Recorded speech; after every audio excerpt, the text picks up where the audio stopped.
Nul doute que ce nouveau duo électrique plaira aux téléspectateurs.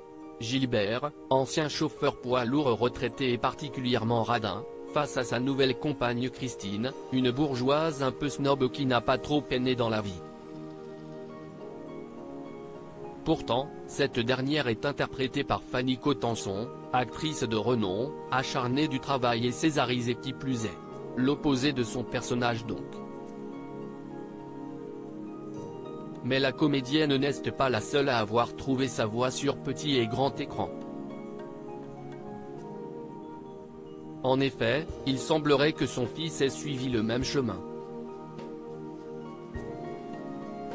Dans les années 1980, alors qu'elle vient tout juste de décrocher le César de la meilleure actrice pour son rôle dans L'Étoile du Nord, film réalisé par Pierre Granier-Desfer, Fanny Cotenson succombe au charme du réalisateur Roger Coggio.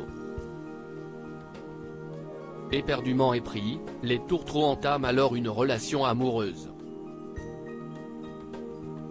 En 1990, ils ont un fils qu'ils décident de baptiser Maxime. Malheureusement, le couple se sépare quelques années plus tard et Roger Coggio décède en octobre 2001 des suites d'un cancer. Telle mère, tel fils. Aujourd'hui âgé de 33 ans, Maxime Coggio a choisi de suivre la voie de ses célèbres parents et est lui aussi devenu acteur. Après avoir suivi des cours au Conservatoire national supérieur d'art dramatique, le jeune homme a décidé de se consacrer au théâtre. En 2019, il était à l'affiche d'une pièce intitulée La vie de Galilée.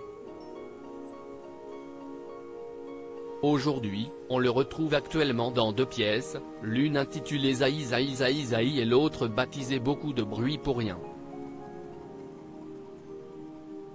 Toutes les semaines, le fils de Fanny Cotenson est donc en représentation au théâtre de l'Atelier et dans plusieurs autres salles parisiennes.